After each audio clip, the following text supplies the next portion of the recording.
लग्नानंतर होईलच प्रेम या 31 डिसेंबरच्या विशेष भागाचा प्रोमो नुकताच समोर आला असून प्रोमोची सुरुवात काव्याने पार्थला केलेल्या व्हिडिओ कॉलने होते.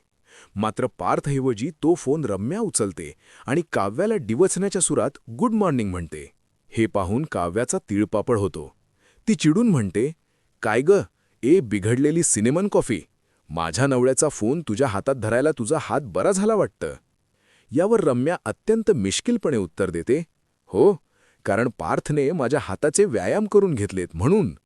रम्याचं हे उत्तर ऐकून काव्याचा राग अनावर होतो. दुसरीकडे नंदिनी पार्थला फोन करून भेटायला बोलावते. पार्थ तिला विचारतो, "कुठे येऊ मी?" त्यावर नंदिनी त्याला LP रोडवरील कॅफे मिलनमध्ये भेटायला सांगते.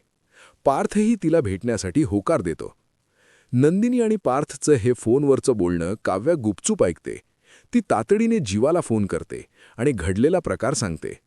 काव्या जीवाला म्हणते, "मी आत्ताच पार्थ आणि नंदिनीताईला फोनवर बोलताना ऐकलंय.